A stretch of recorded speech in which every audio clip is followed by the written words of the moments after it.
Years ago when I helped teach for Syracuse University, there was a book that the kids read, and it's called Jews Without Money.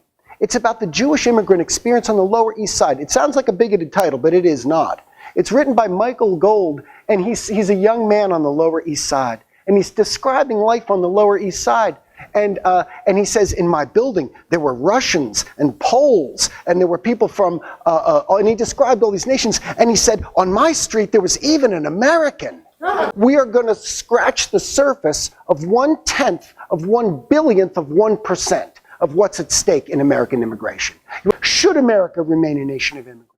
Are we getting the best or the worst of the sending societies? That's Sergey Brin right there, the Google guy, right? Who tells me we don't want more, right? Creative entrepreneurs. Just the act of migrating by itself is entrepreneurial. Just the fact that you're going to risk it all, right, is very bold. Ronald Reagan once observed that there's one kind of person in Japan, Japanese, and there's one kind of person in Russia, Russian, and there's one kind of person in China, Chinese. But anyone from any corner of this earth can come here and be an American. So why is that? What makes us unique? Because we're a philosophy. That's what America is. It's a philosophy of government. It's a set of ideas in someone's head. I got some history for you. Mexico is taking Texas from us exactly as we took it from them. Okay? If a man is a farmer and he's got 500 acres and he's got 5 sons, how many acres does each son get? 100. Now how many does his son get? Less than that. So overcrowding means that people can't be farmers, have to leave. Civil War unified the nation north and south. The railroads unified the nation east and west. Now how do you reconcile immigration, welcoming immigrants with Native American land rights? Okay?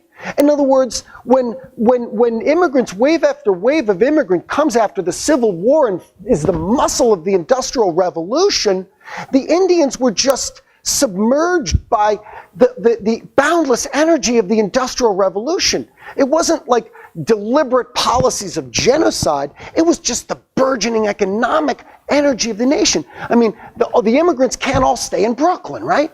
Let's remember something. When the African slaves were brought here, they were Americanized. They learned language and they became here. But simultaneously, the South was Africanized.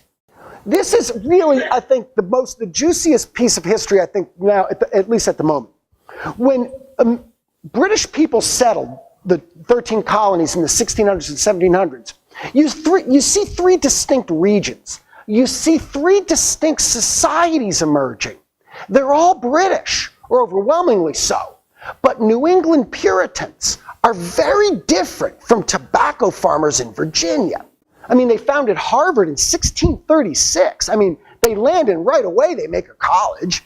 So right away, so in the New England Puritans created a certain kind of society because that's who migrated there. Okay? You know, one of the great questions we all face is diversity a strength or a weakness? Okay? We all speak of diversity as though it is a strength, and it is. The foods we eat, the sports we play, okay?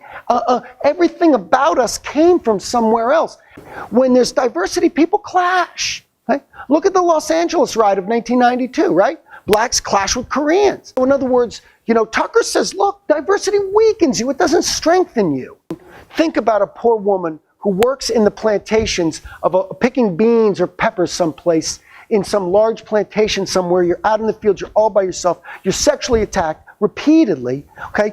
The bosses don't do anything, they always get away with it, okay? Would you stay? Okay? The law doesn't protect you, the authorities don't protect you, are you gonna live with that? You leave. I don't know about you, but I want it both.